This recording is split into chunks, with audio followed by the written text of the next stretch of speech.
Donc, dans la paracha de cette semaine, paracha de Béalotra, on a la fameuse section du deuxième Pessah. C'est Bonsoir certainement. Rav, excusez-moi, j'ai des problèmes de manipulation de téléphone, mais je vous vois bien, je vous entends bien. Ah, très bien. Bien. Donc, j'étais en train de dire que dans la paracha de cette semaine, en Béalotra, on a la fameuse section qui parle du deuxième Pessah. Alors, je vais faire comme une petite introduction. Alors, on va faire d'abord une première introduction qui est le texte, donc pour raconter l'histoire. Et après, on va un petit peu analyser exactement ce qui s'est passé et pour comprendre la dimension de cette histoire, de cette requête qui a été faite par le peuple, par certains juifs, qui va nous apprendre à nous-mêmes quelle est la force que nous avons, que nous possédons, de pouvoir changer la donne, de rattraper, malgré ce que l'on pourrait parfois se laisser convaincre par notre mauvais penchant qui veut nous décourager. Et donc ça va être une très belle leçon pour ce soir. Donc, nous prenons le texte, donc la référence A. Vayi anashim ashayut meim benefesh adam. La Torah nous raconte qu'il y avait des hommes qui ont été impurifiés au contact avec la mort d'un autre homme. Et cette impureté, lo yachlu la'asot ha-pesach bayamahu, les a empêchés de faire le Korban Pesach en ce jour-là. Donc on rappelle que les Juifs sont sortis d'Égypte à Pessah. On a été très rapidement amenés au pied du mont Sinaï 50 jours après, puisque c'est le Homer, pour recevoir les 10 commandements. Il y a eu le veau d'or, il y a eu le repentir du peuple juif, la demande de pardon par Moshe Rabbeinu qui avait dû briser les premières tables. Et c'est que 120 jours plus tard, 4 mois plus tard, où Moshe Rabbeinu redescend avec les deuxièmes tables, le jour de Yom Kippour. Donc on est passé donc de Pessah, Nissan, on est en Tishri avec les deuxièmes tables et la mission de construire un sanctuaire. Kadosh Baruch Hu donc nous demande de construire un sanctuaire que les Juifs vont terminer très rapidement, tellement ils étaient pressés de retrouver cette présence divine qui était cette condition pour ramener la présence divine au sein du peuple juif. Dieu dit on va inaugurer le sanctuaire dans quelques temps, on va attendre le mois de Nissan prochain. Arrive le mois de Nissan, c'est là où on a la fameuse offrande dont on avait parlé la semaine dernière, Parashat Nassau, chaque chef de tribu qui a amené son offrande pour l'inauguration du sanctuaire. Donc on a fait déjà un an dans le désert.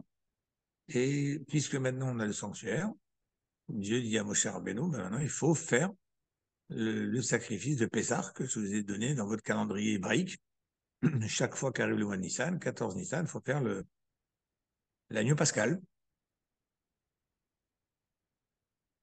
Et là, la Torah nous raconte que quand on arrive 14 Nissan, le temps de faire ce korban, ce korban Pessah, là, il y a des gens qui étaient impurs ce jour-là. Comme c'est marqué, donc ils n'ont pas pu faire le korban Pessah, Bayomaou ce jour-là. Vaïkrivou l'ifne Moshe. Qu'est-ce qu'ont fait ces gens-là? Ils n'ont pas pu. Après, on va voir pourquoi ils n'ont pas pu. Ils se sont approchés devant Moshe, les l'ifne Aaron, et devant Aaron, Bayomaou ce jour-là. Bayomo Anashim Elav. Et ces gens-là lui ont dit, Anarnu Temeim le Nefesh Adam. Nous sommes impurs au contact d'un mort. Lama Nigara. Ça, en fait, leur réclamation se résume en quelques mots. Lama Nigara. Pourquoi devrions-nous être diminués les bilti akriv et korban Hashem bemoado, de ne pas pouvoir offrir le sacrifice de Dieu en son temps, Betor Ben Israël, au sein de tous les autres juifs. Pourquoi sommes-nous privés de ne pas pouvoir faire ce sacrifice?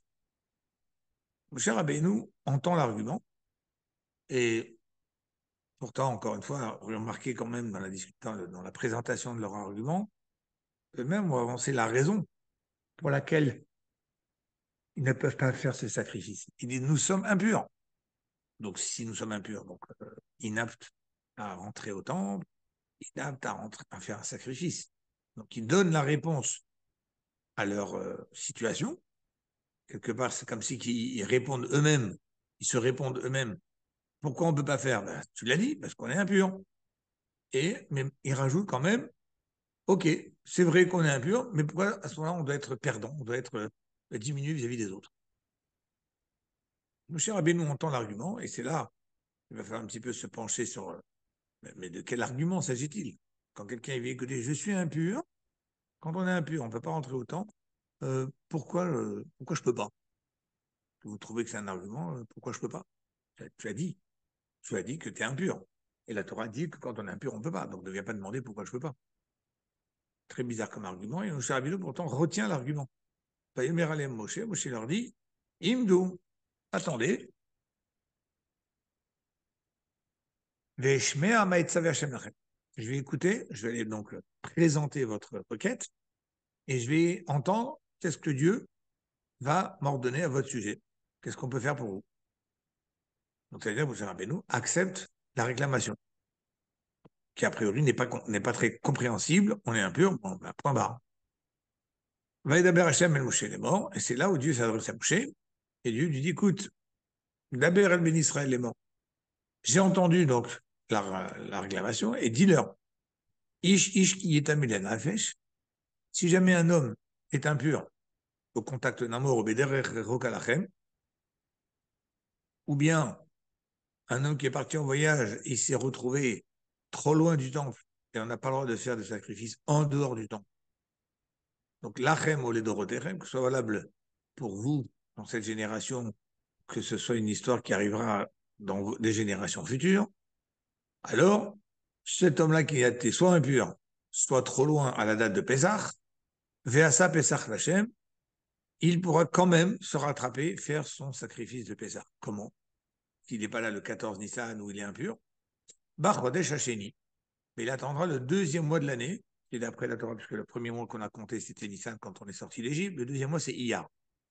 Donc, deuxième mois de l'année, au mois d'Iyar, Berba Asariom, Ben Arbaim Yasuoto, le 14, dans l'après-midi, ils feront le sacrifice de Pessah, Al Matzot Ubrorim, et ils mangeront, c'est donc ces gens qui veulent se rattraper, ils mangeront cette chair de l'agneau avec des matzot et du maroc comme si on était le premier Pessah.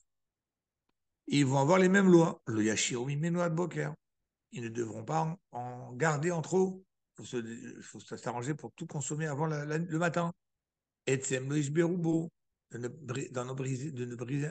n'en briser aucun os. Ils respecteront les mêmes lois que le Pessah normal. Voilà, ça c'est le texte de la Torah, de la paracha de cette semaine. Donc, qui sont ces gens-là qui étaient impurs? Tanya, il y a un texte talmudique qui explique que Vaïa Nashim Ashirayut Emim Nefesh Adam. Quand la Torah nous dit qu'il y a eu des gens qui étaient impurs, Otam Anashim Yayu, le texte demande qui était-il? Et on a trois réponses. Une première réponse qui est Nose Arono Shel Yosef Ayu. Pensez que les bénis Israël avaient été assermentés par Yosef, qui avait fait jurer à ses enfants que ses enfants feront jurer à ses petits-enfants qui feront jurer de génération en génération que le jour où ils sortiront d'Égypte, eh bien, ils porteront avec eux le cercueil de Yosef. Un cercueil, ça rend impur. Et il y avait bien des gens qu'il fallait qu'ils portent ce cercueil, qui s'occupent de ce cercueil pendant les déplacements dans le désert. Donc ces gens-là qui avaient contact avec le cercueil de Yosef, ben, ils étaient impurs. Et quand Dieu a dit, il faut faire maintenant le Korban Pessah, on est le 14 Nissan, ça fait 1 an qu'on est sorti d'Égypte, il faut refaire le Korban Pessah, mais attention, on n'a pas le droit d'être impur. Donc ces gens-là, ils viennent et disent, mais attendez, nous, on est préoccupés avec les ossements de Yosef, ça nous a rendu impurs, mais pourquoi on doit être diminué? Ça, c'est dit vrai Rabbi Yossi Aglili, ce serait d'après les paroles donc, de Rabbi Yossi Aglili, c'était des gens impurs à cause d'une mission qui était d'être responsable du cercueil de Yosef qu'on transportait d'Égypte. Rabbi Akiva dit, pour moi, c'est des autres personnes, mais ça diminue encore plus le nombre, parce que là, on dit ceux qui portaient le cercueil de Yosef, on ne sait pas combien ils étaient, mais il devait être quelques-uns qui devaient certainement se se relayer les uns avec les autres. Rabbi Akiva Omer, il dit, pas besoin d'aller chercher des tonnes de personnes, il n'y en a que deux. C'est Michaël et Tzafan. Michaël et Tzafan, Ayoskim Benada Vaviou. Il y avait le jour d'inauguration du sanctuaire. Rappelez-vous le calendrier qu'on a cité tout à l'heure, que donc à Yom Kippour, Moshe Rabbeinu a dit aux Juifs, il faut construire un sanctuaire, et qu'on a inauguré le mois de Nissan suivant. Après, il y a eu les 12 tribus, 12 chefs de tribus qui ont fait leur offrande. Et donc, on est arrivé à Rosh Chodesh Nissan, inauguration du sanctuaire. Et là, il y a dans la paracha de Shmini, on a lu il n'y a pas longtemps, un événement sur lequel on assiste à la mort de deux des enfants de Aaron. Pour rappel, Aaron, c'était celui qui a été élu Cohen. C'est le premier Cohen de l'histoire juive. Avec ses 4 enfants. Et que tous ceux qui descendront, toute la progéniture qu'ils auront à partir de maintenant, seront des Kohanim. Aaron, ou les enfants d'Aaron avaient déjà eu d'autres enfants avant de devenir eux-mêmes des Kohanim, mais ces autres enfants qui sont nés avant qu'eux-mêmes deviennent des Kohanim n'ont pas eu le mérite d'être hissés au rang de Kohanim. Il n'y a que Aaron, ses 4 enfants, et les futurs enfants qui naîtront. Aaron a 4 enfants. Elazar, Itamar, Nadav, Avihu. Le jour de l'inauguration du sanctuaire, la Torah nous raconte que Nadav, Avihu ont eu un élan vers Dieu devant ce dévoilement de divinité qui est apparu le jour de l'inauguration du sanctuaire, et ils en sont morts. Ils sont morts de cette soif de Dieu. Et comme il ne fallait pas gâcher la fête, alors les frères de Nadav et Avihu, donc les 2 autres enfants de Aaron, qui étaient des Kohanim de service, comme leurs 2 autres frères qui venaient de mourir, mais qui étaient les seuls qui restaient avec leur père, parce qu'il n'y a pas d'autres Kohanim pour l'instant, ne pouvaient pas s'impurifier, parce qu'ils devaient rester consacrés au service du jour. Donc il a fallu amener des cousins, qui s'appellent Elitzaphan et Michaël, sont 2 noms, des cousins, à qui on a demandé de prendre les sépultures de Nadav et Avihu, de les sortir de la cour du sanctuaire, et pour gérer leur corps par la suite. Mais là, Dieu n'a pas voulu qu'on mélange la notion d'impureté, de deuil, avec un jour de fête. Donc, on a désigné Michaël et Tzafan, qui étaient des cousins, et qui étaient donc des Lévis, parce qu'il n'y a pas d'autres Kohanim, comme on l'a dit. Et on leur a dit, ben voilà, prenez les corps de Nadav et Avihu et mettez-les de côté. Donc, du coup, en prenant leur corps, ils se sont impurifiés eux-mêmes, ces 2 cousins, Michaël et Tzafan. Tout est clair pour l'instant. Vous avez des questions, n'hésitez pas à intervenir. OK. Et donc, ils étaient impurs. Mais on est. Et comme ils. Excusez-moi, Rav. Oui, Excusez-moi. Vous pouvez redonner les noms des 2 autres frères de Nadav et Abihu? Elazar et Itamar. Merci, Rav. OK. Maintenant, on a un Merci, Rav. troisième avis. Troisième avis. Rabbi Yitzhak qui dit Oskim bemet mitzvah hayu. C'est des gens qui s'occupaient de personnes décédées qu'on appelle un mort de mitzvah. Qu'est-ce que c'est un mort de mitzvah? C'est-à-dire un mort que l'on trouve dont on ne sait pas de quelle famille il provient. Et il n'y a personne d'autre pour s'en occuper. Donc, si moi, je le rencontre, j'ai une obligation de m'occuper de ce mort tout de suite. Et et comme ça dure 7 jours minimum pour pouvoir se purifier de l'impureté du contact de la mort,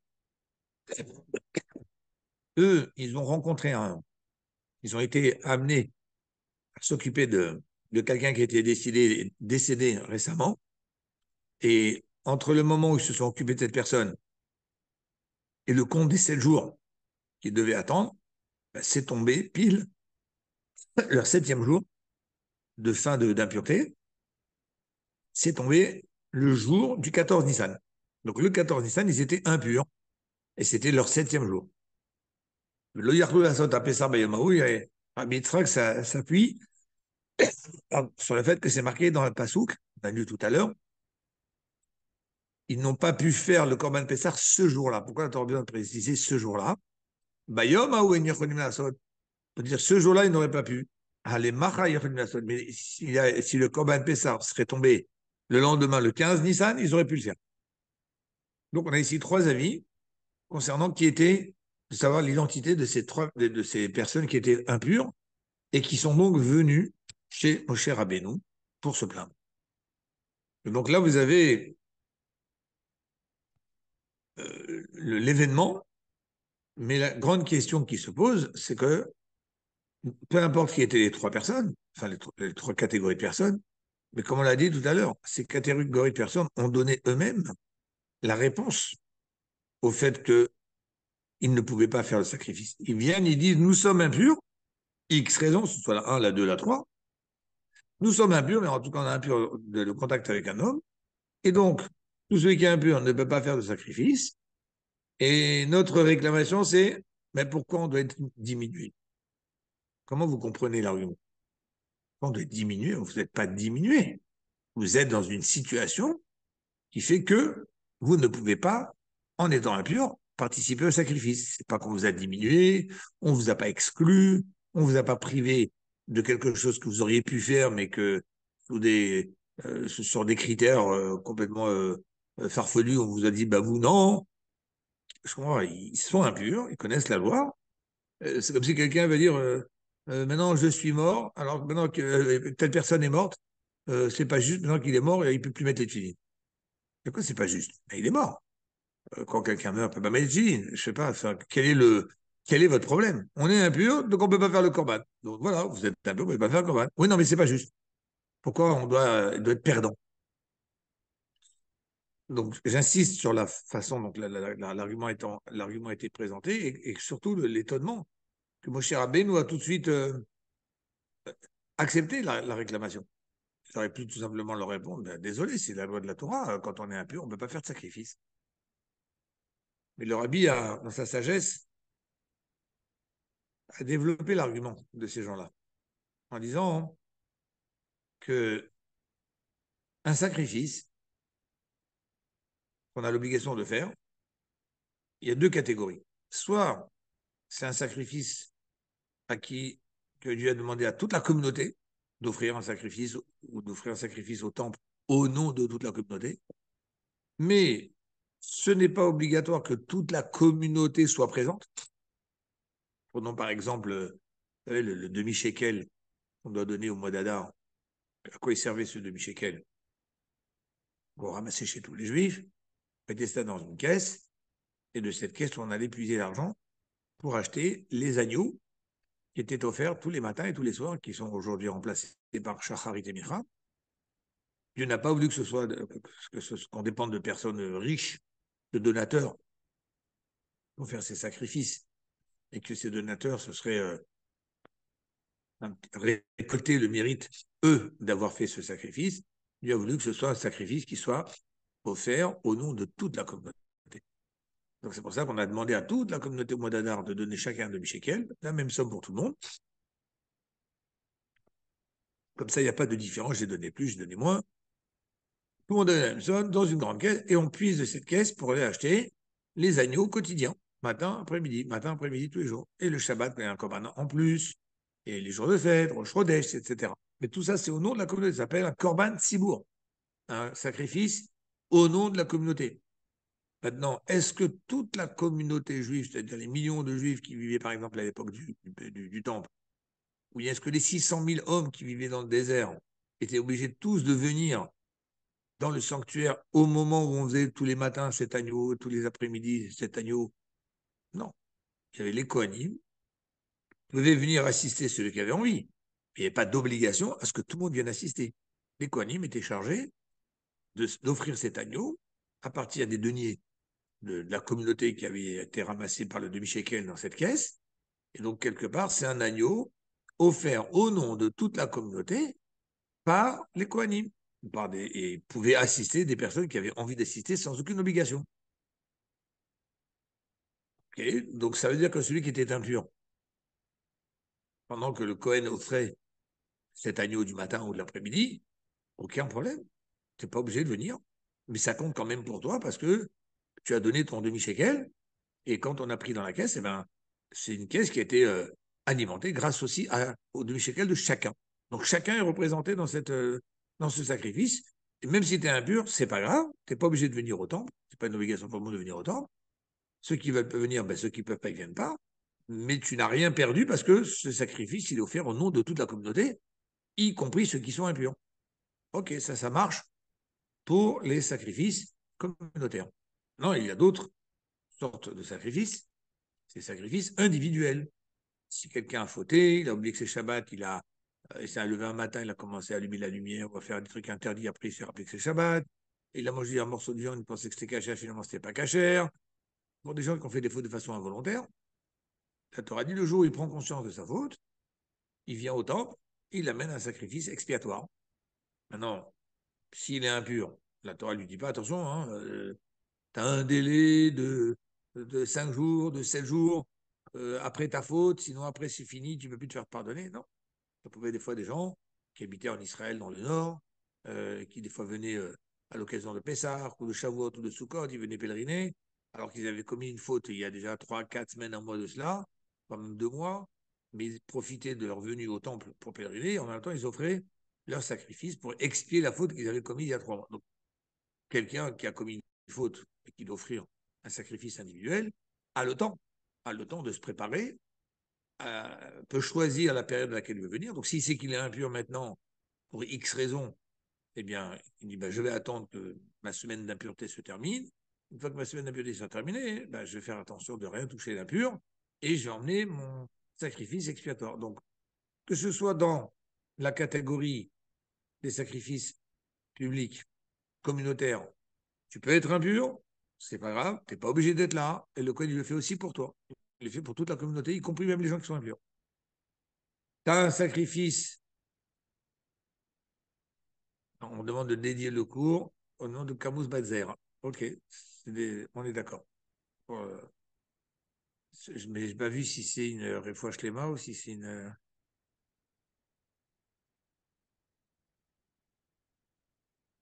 Bon, Camus Batzer. Je n'ai pas vu si c'était le Nishmat. Askara. Donc, l'Askara de Camus.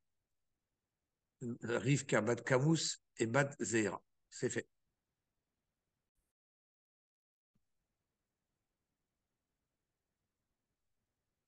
Donc, quelqu'un qui est impur n'est pas privé de Corban. Parce que soit c'est un Corban communautaire, comme on l'a dit, le Cohen le fait pour toi, soit c'est un Corban privatif, c'est toi qui choisis la période à laquelle tu vas le faire, et donc tu vas attendre de ne pas être impur, tu vas le faire. Et là arrive le Corban Pessah.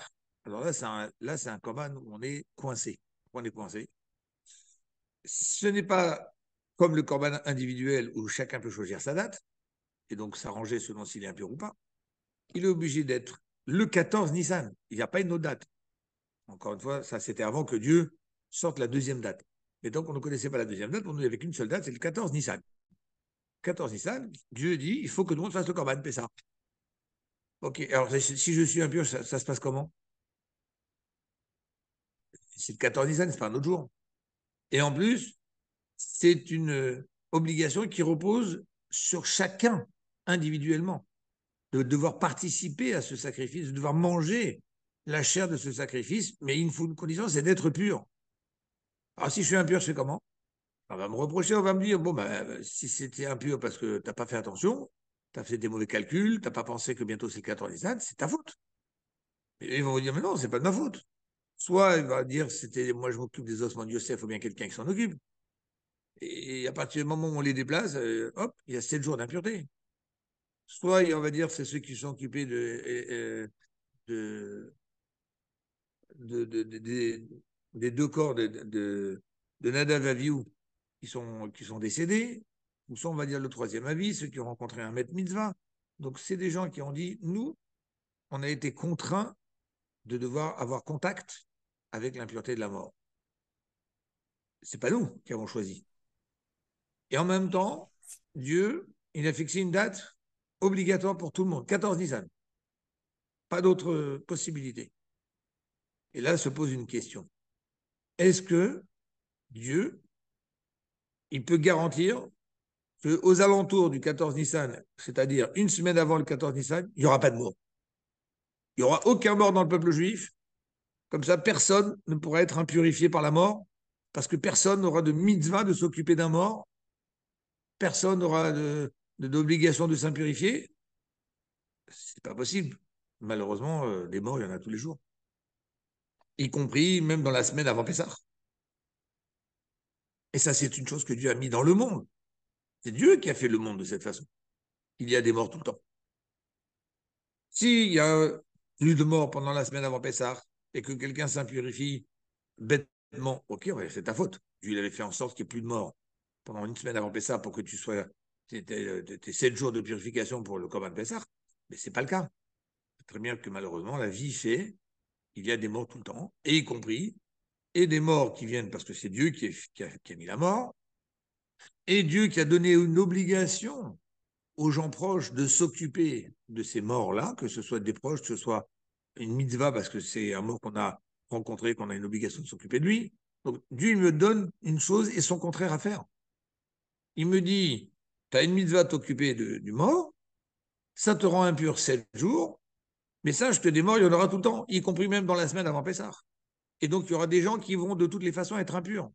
Et ça va arriver le 14 Nissan, et ces gens-là, ils disent, mais nous, on est impurs. C'est pas notre faute. C'est Dieu qui a mis la mort. Et c'est Dieu qui a mis la mitzvah de s'occuper des morts. Donc là, vous voyez un petit peu la dimension de l'argument. C'est un argument qui est très puissant. Et c'est un argument qui, derrière, est en train de, quelque part, nous parler à nous tous. C'est pas sur cela vraiment que le cours de ce soir va parler, mais c'est une parenthèse importante. C'est que de savoir qu'on a tous à faire avec des situations difficiles dans la vie. On a tous à faire avec un monde difficile. Mais en même temps, Akadosh Baruch Hu nous a mis plein de mitzvot sur la tête. Et en même temps, il nous dit qu'il faut aller travailler. Pendant 6 jours, tu dois travailler. Pendant 6 jours, tu dois avoir affaire avec un monde extérieur, avec des gens qui vont t'influencer vers différentes choses, avec des choses que tu vas voir qui vont inciter des envies négatives et un monde contraire à la Torah. Donc Dieu, tu me dis, je dois travailler, je dois fréquenter ces gens-là. Et au moment où je dois les fréquenter, tu me dis, mais en même temps, je veux que vous soyez un peuple saint. Un peuple que lorsqu'il vient prier, il a la tête claire, il a la tête propre, il a la tête vide pour se consacrer à prier à Dieu. Hachem, comment tu veux que je fasse?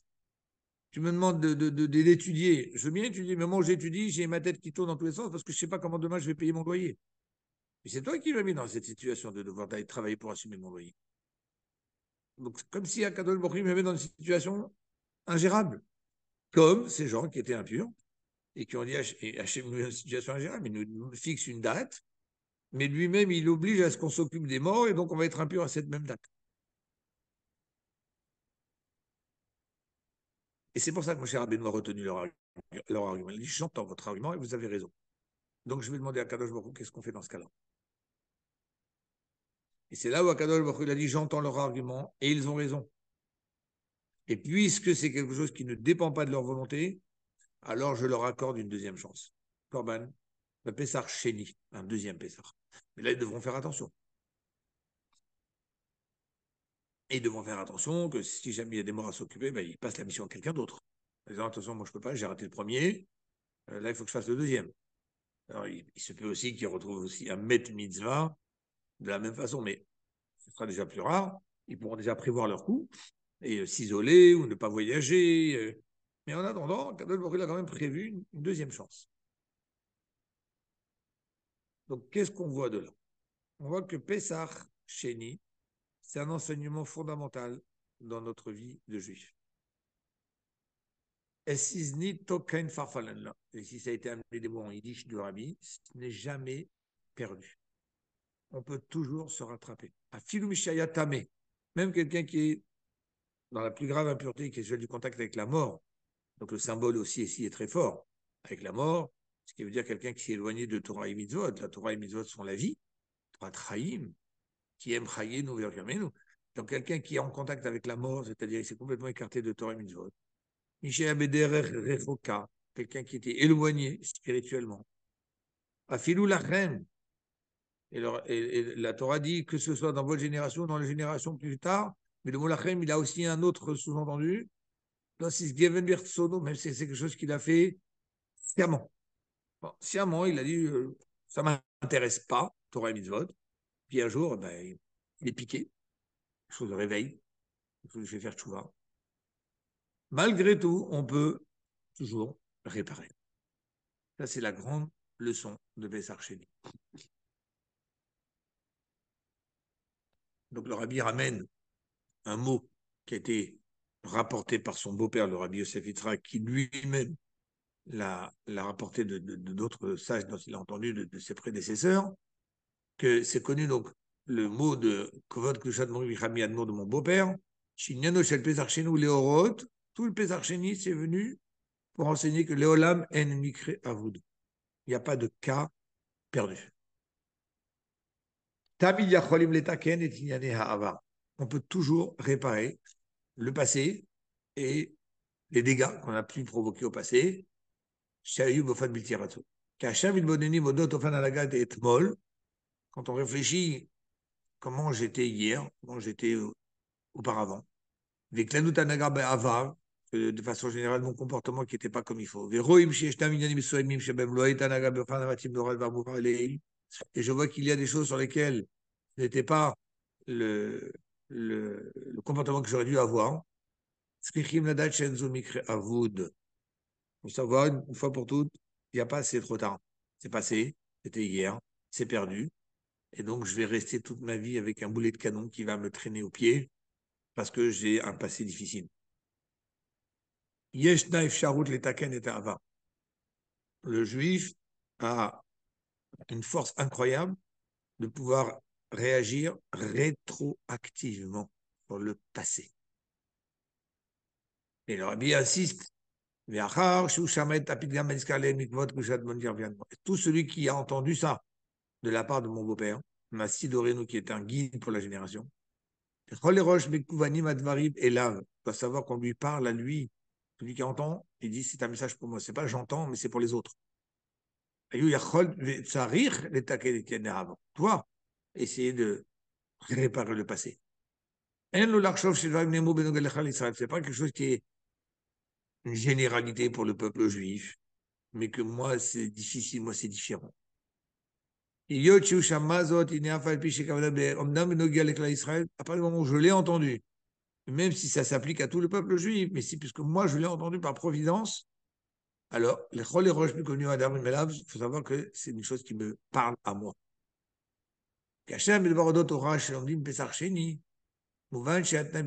Mais une chose quand même qu'on va aussi remarquer dans cette histoire de Pessar Sheni, une petite condition. Il a fallu que ces juifs fassent l'effort de venir réclamer. Est-ce que s'ils n'avaient rien dit, imaginons ce serait arrivé le 14 Nissan, et eux ils sont impurs, et ils restent dans leur tente, en disant, on est impurs, on n'a pas le droit de faire le sacrifice, dommage, on a raté. S'ils n'avaient rien dit, et ils auraient simplement accepté la situation, ils ne seraient pas venus voir mon cher Rabbeinu. Mon cher Rabbeinu n'aurait pas présenté leur requête devant Dieu, et on n'aurait pas eu cette mitzvah de Pessar Sheni qui aurait été citée par Dieu. Donc il a fallu quand même qu'il y ait un effort de la part de ces juifs-là, qu'ils aient ressenti qu'ils perdent quelque chose, qu'il leur manque quelque chose, et qu'ils ne veulent pas être en manque. Et là aussi, le message est pour nous. Tu veux réparer ton passé, c'est possible. Mais Akadosh Baruch Hu ne va pas le faire tout seul. Tu as un coup de baguette magique, tu as un passé difficile, tout d'un coup, Dieu vient, hop, allez, c'est bon, je t'enlève tout. Non. Montre que toi, tu veux réparer ce passé. Montre à Dieu que tu aimerais faire en sorte que ce passé soit transformé. Je voudrais faire marche arrière. Et peut-être pas marche arrière, mais en tout cas, rattrapage rétroactif. Et donc, il faut qu'il y ait une prise de conscience avec une volonté personnelle. Il doit avoir de ressentir que ce n'était pas comme il faut, hein, et que j'ai envie d'arranger. Et puis, comme c'est marqué dans la Torah sur Pesach Sheni, que ce n'est pas C'est pas Moshe Rabbeinu qui est venu lui-même dire allô, s'il y en a qui sont impurs, qui aimeraient qu'on puisse faire quelque chose pour eux. Non. Les Achari Atana, chez l'Otam Anashim, chez la crevette appelle ça avec Moshe. Moshe Rabbeinu a réagi en écoutant la requête. Chez Mtadou, Moshe Rabbeinu la Manigara. Eux, ils ont dit on ne veut pas être diminués, on veut nous aussi. Ils ont ressenti que leur situation n'était pas celle qu'il fallait. Ils voulaient arranger ça. Et parce que justement, ils nous ont montré que ça les concernait. Zahou, et c'est ça qui leur a donné le mérite. Que par eux, Dieu va citer une paracha, un sujet du Pessar Sheni. C'est-à-dire qu'en vrai, la mitzvah de Pessar Sheni, c'est une des 613 mitzvot. Quand Dieu il a donné la Torah, il nous a donné la Torah de façon globale, avec les 10 commandements, et il nous a dit voilà, sachez qu'il va y avoir 613 mitzvot. Mais est-ce qu'on a reçu les 613 mitzvot le jour de Matan Torah? Alors, on les a reçus dans la globalité, parce qu'on sait que dans les 10 commandements, il y a 613 lettres, chacune qui correspond à une mitzvah. Donc, on a reçu la globalité de l'idée, en fait, qu'on a 613 mitzvot à respecter. Mais le détail de ces mitzvot, on ne les avait pas reçus à ce moment-là. Il a fallu attendre. On voit bien que ça continue. On va parler encore de plein de mitzvot, les sacrifices, les fêtes, etc. Au fur et à mesure, ça va être dévoilé. Et donc, la mitzvah de Pessar Sheni, elle était prévue aussi d'être dévoilée. Dieu devait la donner au peuple juif en disant sachez que vous avez raté le premier Corban, vous avez une deuxième date pour vous rattraper. Mais Akadosh Baruch Hu, on dirait qu'il a attendu, il n'a pas voulu la donner. Il n'a pas voulu directement au moment où il aurait pu dire voilà, il y a la fête de Pessah, je vous demande de faire Pessah. Et Dieu il aurait pu en même temps glisser l'information. Et si jamais vous ne pouvez pas faire ce Pessah, alors sachez qu'il y aura un deuxième. Non, Akadosh Baruch Hu, il n'a pas dit tout de suite sachez qu'il y aura un deuxième. Akadosh Baruch Hu, il voulait voir, est-ce que cette idée-là de chercher à se rattraper, est-ce que cette notion-là, pas de chercher, mais cette notion de rattrapage, est-ce que ce sera une réclamation du peuple juif? Et donc Dieu en a mis la condition. Il faut que ça vienne de la part des Juifs qui y réclament. Et non seulement lorsqu'il va réclamer, c'est là où, grâce à leur demande, Moshe Rabbeinu a reçu l'ordre de dévoiler cette mitzvah du deuxième Pessah. Et ça nous montre la grandeur d'un Juif.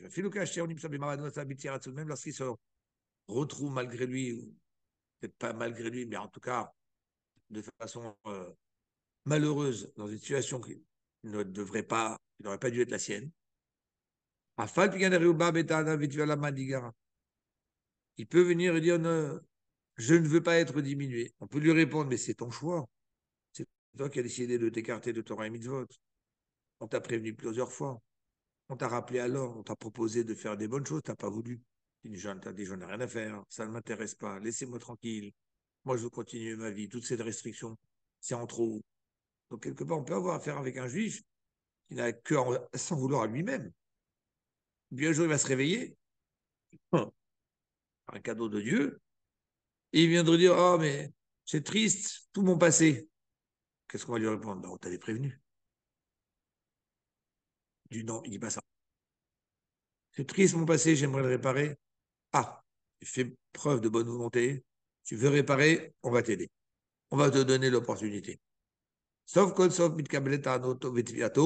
et même s'il vient avec une réclamation qui a priori complètement injustifiée, oui, mais pourquoi? Mais moi, quoi, pourquoi? C'est toi qui t'es mal comporté, c'est ton choix. Mais malgré tout, s'il vient et dit aujourd'hui, mais oui, mais moi je veux pas que mes fautes, elles me pèsent sur ma tête, je veux pas que mes fautes, elles pèsent sur ma personne, mon approche avec. La réponse de Dieu, c'est pas tant pis pour toi. La réponse de Dieu, c'est bravo. Bravo, j'accepte ta demande et je vais t'aider pour. Parce que sinon, la question elle est directement soulevée.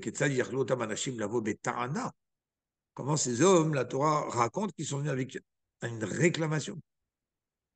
Ils savaient, comme on l'a dit tout à l'heure, ils connaissaient la réponse. Ils savaient, le mec, il n'était pas pur. Et qu'en plus, c'était quelque part l'achem. L'achem, ça faisait allusion que parfois, ça aurait pu être quelque chose même de volontaire, que eux n'ont pas fait attention, se sont laissés aller. Ce n'est pas le cas, on a vu avec les 3 avis dans la Mishnah, ce n'est pas le cas de ceux qui ont dû s'occuper de morts. Ça, c'était pour une mitzvah. Mais le Moulachem, il est une allusion pour dire, même si jamais ça arrive que quelqu'un l'a fait par inadvertance, pas par inadvertance, mais par manque de conscience du fait que Pessah arrive. Mais pourquoi Akadosh Baruch Hu accepte une chose pareille? Où est la logique? Où est la logique d'accepter que quelqu'un, il fait les 400 coups, même 399, mais il fait en tout cas tout ce qu'il veut, on le prévient, on l'avertit, on lui dit, sache que c'est pas bien, j'en ai rien à faire. Un jour, il se réveille, il dit, ah, mais c'est bête ce que j'ai fait, mais on le regarde, mais tu t'assumes. Tu t'assumes. Eh bien, en vrai, comment Akadosh Baruch Hu regarde ce juif-là au moment où il faute? Un Yehudi, un juif, Kol Inyana, Ainanim Shenam Kedebaye, Inam Dvarim Pritzonim Ilvad.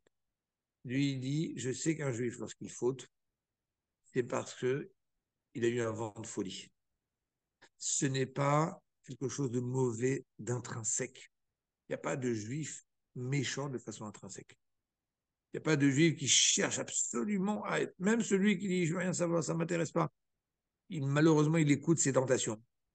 Il se laisse dépasser par ses envies qui veulent ne pas qui ne veut pas s'interdire certaines choses. Mais c'est parce que ce sont des facteurs extérieurs à sa vraie essence. La vraie essence d'un juif, c'est en fait, il a envie d'être attaché avec Dieu. Et puisque son essence est d'être attaché avec Dieu, même lorsque je le vois agir dans des comportements qui sont contraires à la Torah, et je dis, la seule chose que je dois, la façon dont je dois regarder cette personne, c'est pas lui, c'est pas sa personne, c'est pas son bon fond. Imaginez une personne que vous connaissez qui est foncièrement gentille, et puis un jour vous le voyez agir de façon brutale, méchante. Attends, je comprends pas, c'est pas lui. Lui, c'est quelqu'un de tellement gentil, il s'est plié en 1000 points de service, il a donné son argent. Qu'est-ce qui lui arrive aujourd'hui? Donc, je vais réfléchir, je vais voir c'est quoi la situation.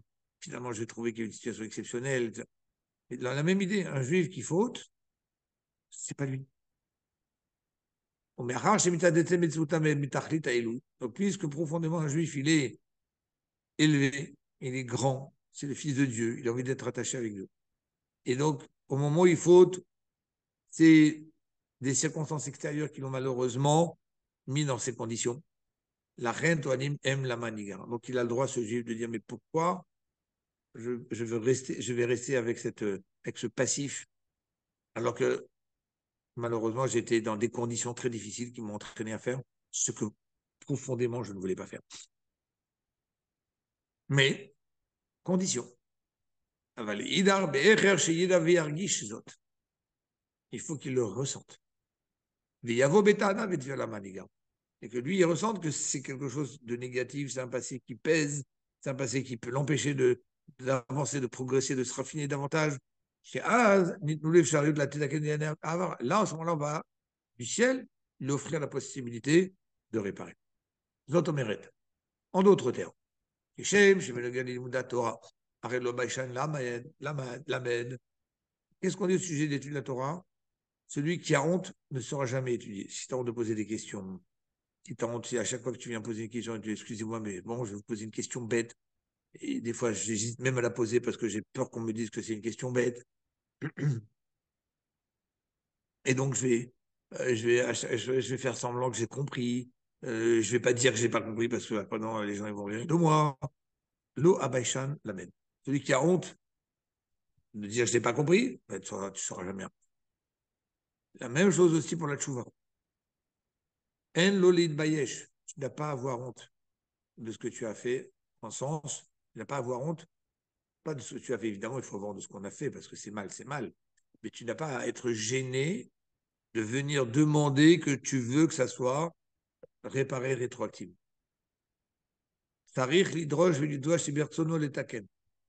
Tu dois avoir le cran, la conviction que tu peux arranger. Il ne faut pas que dans ton esprit, tu sois quelque part freiné, refroidi. Et ça, c'est pas, c'est moi qui a qui a voulu mal, qui a pas écouté, c'est moi qui me suis laissé entraîner, c'est moi qui me suis rebellé. J'ai honte. Comment je vais dire, mais non, non, mais moi, tout ça, c'est le Yetzirah. Il y a Kadosh Baruch Hu dans sa Torah, il te dit, t'as pas à avoir honte. La manigara.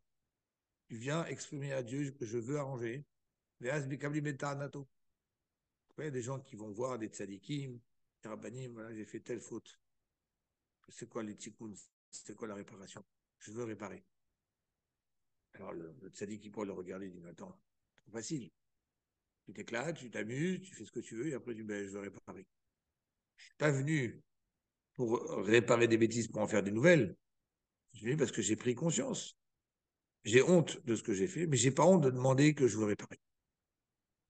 Et à ce moment-là, on accepte son argument, mais notre on lui permet de tout réparer. Et on va raconter une longue histoire, enfin, une histoire qui s'est passée dans le Talmud avec un sage qui s'appelait Elisha Ben Abouya. Et malheureusement, Elisha Ben Abouya, un jour, qui était un des plus grands sages de son époque, qui était lui-même le maître de Rabbi Meir Balanès, pour dire à quel point c'était quelqu'un qui était dans l'érudition. Malheureusement, un jour, il a tourné sa veste, il a tout abandonné Torah Mitzvah. Il ne voulait plus faire ni manger cachère, ni faire Shabbat, ni qui pour rien. Et il y en a un seul qui a su faire le tri, si on peut s'exprimer ainsi, de continuer à le côtoyer, de continuer à entendre ses enseignements qu'il connaissait. C'était une source de connaissance, simplement. Il y avait sa connaissance et il y avait son comportement. Normalement, les sages, quand ils n'ont pas un comportement qui est relatif, adéquat avec leur connaissance, on dit ce sage-là, on ne s'approche pas de lui. On n'écoute pas de lui. Et pas faites ce que je dis, mais ne faites pas ce que je fais. Écoutez ma Torah, mais ne regardez pas le fait que moi je la transgresse tous les jours. Normalement, ça ne marche pas. Ça n'existe pas, on déconseille, on interdit même. Rabbi Meir a dit, mais Elisha, c'est une personnalité, une sommité. Ça lui arrivait un problème, il a disjoncté, et moi je sais faire le tri. Moi je veux rester avec lui, je veux l'entendre, je veux lui poser des questions, j'ai besoin d'apprendre, et je vais faire le tri de ce que je dois, moi, garder, et ne pas me comparer avec lui dans son comportement, ne pas me dire, bah, si lui fait ça, moi aussi je peux le faire. Très dangereux. Donc Rabbi Meir savait faire cette distinction. Et donc un jour, on nous raconte que Rabbi Meir avayatif d'Arash Bet Madrasha de Tveria. Rabbi Meir était à Tveria, là où il a été enterré d'ailleurs. Il était assis là-bas, il a enseigné en cours de Torah. Avar Elisha Rabbi, on l'a dit, tu sais, Rabbi Meir, il y a ton maître, Elisha Ben Abouya. Rachiv al-Soussia, qui est en train de passer à cheval. Et alors, rien de grave. Le problème, c'est que c'était Biyom Shubata, c'était le jour de Shabbat. Le Shabbat, on n'a pas le droit de prendre un cheval. Atun d'Amrin, les A Rabach le bar. On lui a dit, voilà, il y a ton maître qui est à l'extérieur de la tente. Passak les mines d'argent, il a tout de suite arrêté l'étude. Et Nafak les Gabé pour aller voir son maître. Amar les... Et son maître, il lui a dit, Ma avita dore shumaden.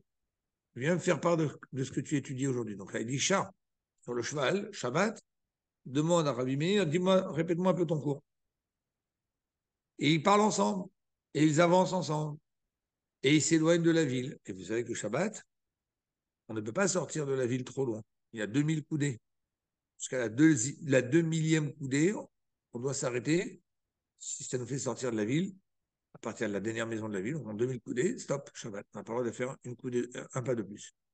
Donc Rabbi Meir parlait avec Elisha Ben Abouya sur la route, et Amarli lui a dit Dayach Meir. Donc Elisha, il dit tout d'un coup à son élève arrête-toi, toi, tu n'as plus le droit d'avancer. Lui, il est sur le cheval pendant Shabbat, Elisha Ben Abouya.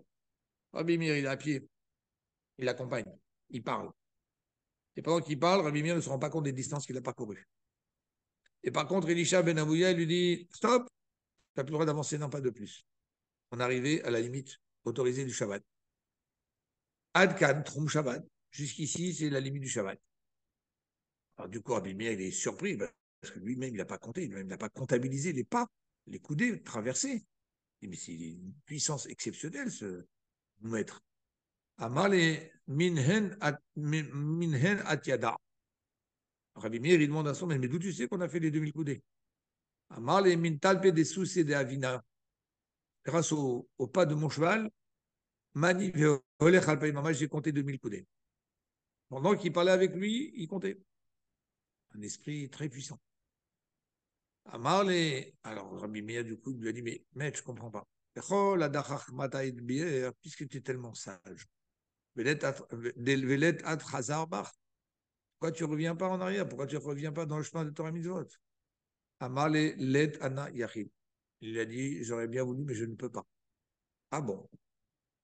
Amar les lama, pourquoi tu ne peux pas? Amar les Pa'amachat été ouvert l'ifne ben kodesh hakodashim, rachou sus mishim ka'aprim shechal b'Shabbat. Et un jour, j'étais à cheval, un jour de Shabbat, et en plus c'est Shabbat Yom Kippour. Et je suis passé devant l'endroit le plus saint qu'il y avait dans le temple, et j'ai entendu une voix céleste qui sortait, qui était au-dessus de l'endroit le plus saint du temple, le Kodesh HaKodashim, qui a dit, en ce jour de Kippour, Shuvu Banim, faites teshuva, mes enfants, et j'accepterai la choua de tout le monde. Et qu'est-ce qu'elle a rajouté, cette voix céleste? Chutz Milisha Ben Abouya. Donc j'accepte que tout le monde fasse teshuva, le jour de Kippour, sauf Elisha Ben Abouya, chez Yada Kochi Maradmi, qui connaît ma force, mais qui s'est révolté contre vous. Voilà la voix céleste que j'ai entendue. Donc voilà, j'ai entendu du ciel, clairement, que tout le monde peut faire choix sauf moi. Donc ça ne sert à rien que j'essaie de faire choix.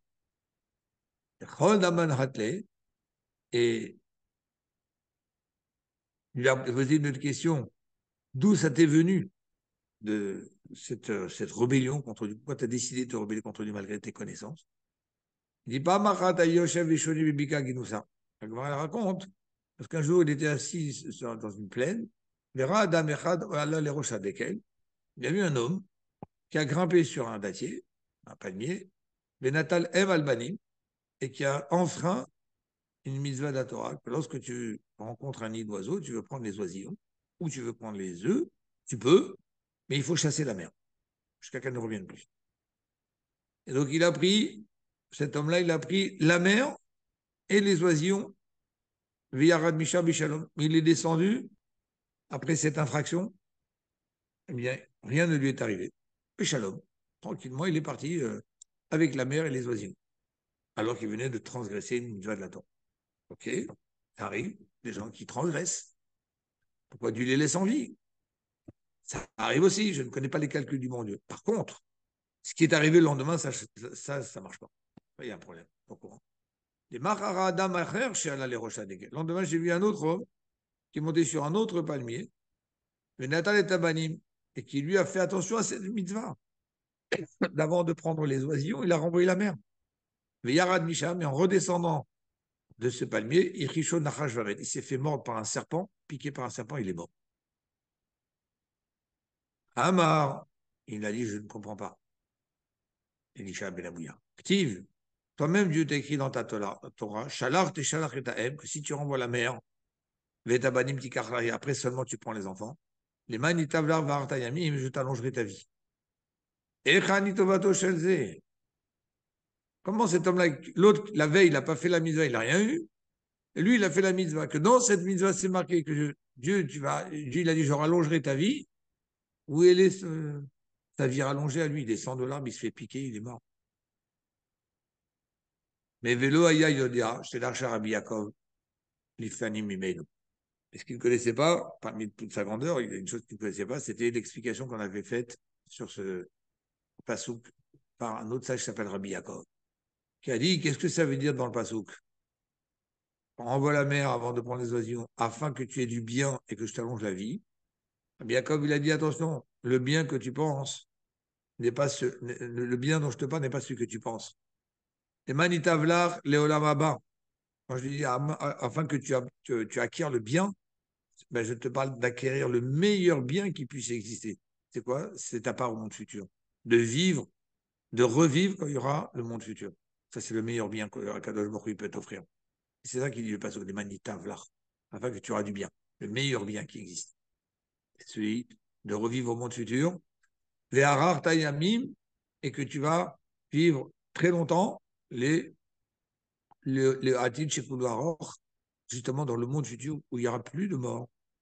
Donc c'est de ça que ce passouk qui parle. Il parle d'une récompense dans une vie future, mais pas dans une vie physique de maintenant. Donc lui, il ne connaissait pas cette explication. Et donc depuis ce jour-là, Elisha, il a dit, moi je suis en colère contre Dieu, je ne comprends pas sa tort. Yamim Chala Elisha. Quelques jours après, Elisha est tombé malade. À tout Naomoul et Rabbi Meir, on est venu prévenir son élève, Rabbi Meir.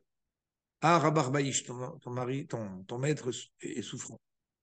Azal Bae Bevakarte, il est parti pour lui rendre visite. Vashkech Baïch, il a vu qu'il était très souffrant. Amal Elet At Hazarbach, tu veux toujours pas faire tes chouvas. Amal Ve'en Chazarin Bilkablin. Il dit, mais oui, mais ceux qui font le chouvaï, on ne les accepte pas. Je t'ai déjà dit comment on ne veut pas m'accepter. Amalé lui a dit, non, c'est marqué dans tes livres. Tachevenosh ad daka.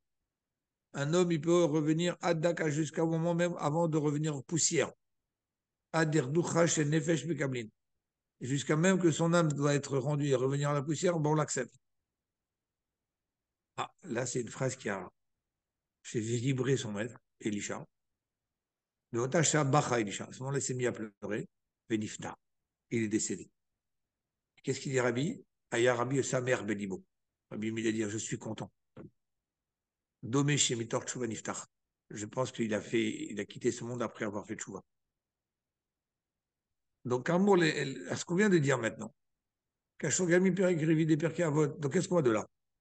On voit que c'est jamais trop tard. On peut toujours faire Tchouva. Alors, pourquoi? On va expliquer, on va développer. Surtout en se rappelant ce qui est marqué dans Perkei Avot, que c'est quoi ce que voulait dire Elisha Ben Abouya? Elisha Ben Abouya Besouba Bigmara Shiata les Tarbut Ra'a Yot Shishama Bat Kol. Elisha Ben Abouya n'a pas voulu faire Tchouva parce qu'il a entendu cette voix céleste qui lui a dit sauf toi. Tout le monde veut faire Tchouva sauf toi.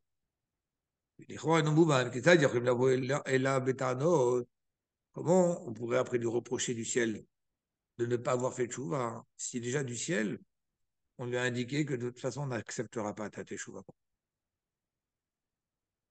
Il y a deux habits au basé. La Chassidut elle explique. C'est la mroche et Shama Batkol. En fait, la réaction de Isha Ben Abouya aurait dû être que malgré le fait qu'il a entendu cette voix qui lui dit que toi, tout le monde peut faire Shuvah sauf toi, il aurait quand même dû s'efforcer de faire Shuvah, mais la Vobeta Anavetvia et dire comme les gens de Pesach Sheni, la maniga. Pourquoi moi, je n'ai pas le droit de faire Shuvah comme les autres?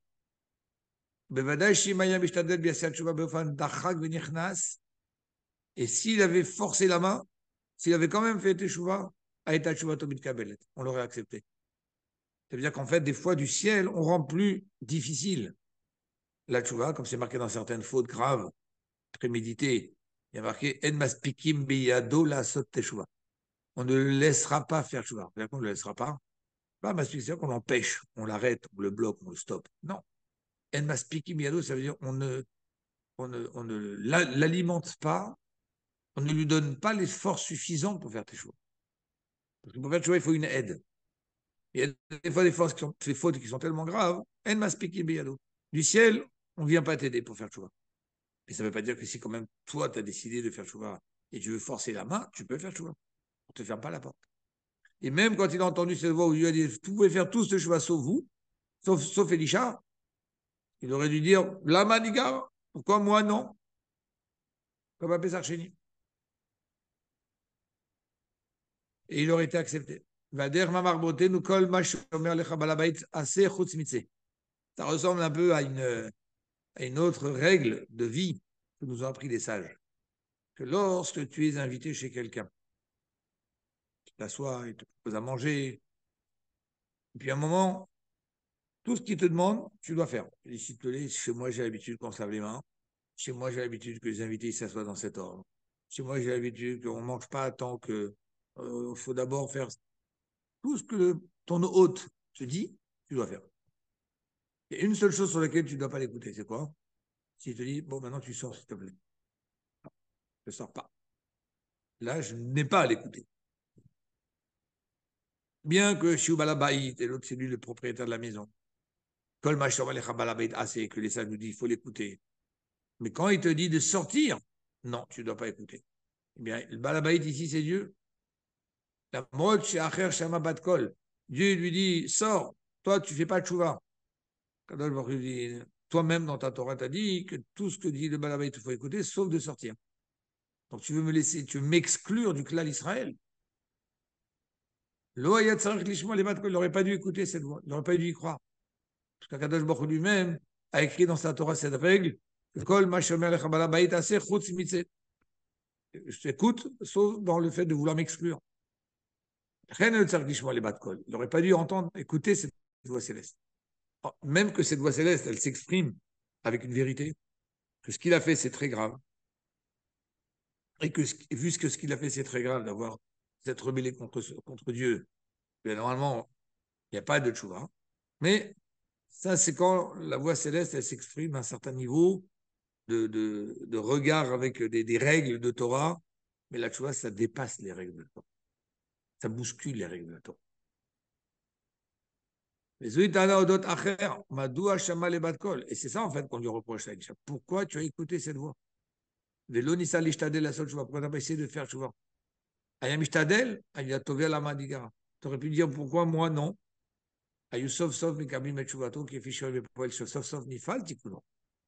On aurait accepté sa chouva, comme on voit qu'à la fin, sur son lit de mort, Abimeir a réussi à lui faire chouva. Ça, donc on apprend du 14 hier de Pessah chez Kacher, il dit lorsqu'un juif voit que son passé n'était pas comme il faut, il n'est l'ose ou bilvad, déjà il peut partir de maintenant décider d'être quelqu'un d'autre et on l'accepte. On ne dit pas c'est trop tard, t'es un mauvais, t'es un méchant, t'es mauvais dans l'âme, ça n'existe pas. Tu peux maintenant décider d'être bien. Mais en plus, elle avait mais tu peux en plus rétroactivement réparer. Les autres, mais encore une fois, il y a une condition. Prends conscience. Prends ta tête entre tes mains, réfléchis, et décide que c'est plus possible de continuer de cette façon. Prends conscience que tu es quelqu'un de grand. Tu es un fils d'Akadosh Baruch Hu. Tu es en toi une parcelle de Dieu. Alors, tu pourras même faire en sorte que Dieu il dévoile une nouvelle section de la Torah, des nouvelles forces, une nouvelle énergie pour toi, comme Pessar Sheli, pour te permettre de réparer le passé. Voilà un très très bel enseignement, messieurs, avec lequel, bien sûr, il faut méditer pour soi-même et pour les gens qu'on rencontre dans la vie de tous les jours. Les gens beaucoup de gens aujourd'hui pensent que c'est trop tard. Ils ne le disent pas, mais ils n'osent pas. Ils ont honte, ils sont gênés. Et donc, quand on leur dit ça, quand on leur raconte qu'il ne faut pas comparer Dieu à un être humain. Un être humain, vous l'avez embêté une fois, vous lui avez demandé pardon, il vous pardonne. Vous l'embêtez 2 fois, 3 fois. Combien de fois vous pouvez embêter quelqu'un et lui demander pardon? À la fin, il ne vous croit plus. Ben, c'est bon, allez, arrête, ça fait 10 fois que tu me fais le coup et à chaque fois, tu me dis pardon, pardon, pardon. À Kadosh Baruch Hu, c'est pas comme ça. Kadosh Baruch Hu, il sait. Moi, l'être humain, je ne connais pas le fond de la personne. Donc, je me doute. Est-ce que vraiment sa demande, elle est sincère? Ou est-ce qu'il est juste en train de me mettre de la poudre aux yeux pour pouvoir après me refaire un coup tranquillement une fois qu'il verra que j'aurais été moins vigilant, que j'aurais été sympa avec lui? À Kadosh Baruch Hu, c'est pas comme ça. Kadosh Baruch Hu connaît le fond de chacun. Et ici, au moment où je regrette, Ah, pourquoi tu as recommencé? Montre clairement que ce que tu as fait le lendemain, c'était pas cohérent avec ce que tu as regretté la veille. J'ai le mauvais penchant qui est revenu, j'ai la force, la pulsion qui était très forte, qui est puissante en moi. Et on ne peut jamais comparer les pulsions que nous avons, nous, vers des choses négatives, avec quelle force elles nous poussent et avec quelle force elles sont dans le cœur d'autres personnes qui en sont chèvres devant ces pulsions, qui ne savent même pas comment se contenir, se retenir. Donc, nous, on a du mal, on a du mal en tant qu'être humain d'avoir cette analyse de jugement positif sur d'autres personnes qui en font la même chose. Et Dieu connaît le fond de chacun. Et donc, c'est pour ça que chacun doit se dire Kadosh Baruch Hu, ce n'est pas un être humain. Kadosh Baruch Hu, quand on va revenir, il sait que mon fond, il est bon. Et il sait que ce que j'ai fait, c'est pas intrinsèquement quelque chose de négatif en moi, quelque chose que je peux effacer, quelque chose que je peux réparer. Et Dieu, il attend avec impatience, justement, que je demande, que je veux réparer. Et à ce moment-là, Dieu me sort un joker, Pesach Sheni. Tiens, s'il faut, je te donne des nouvelles fautes, de nouvelles opportunités pour avancer, progresser.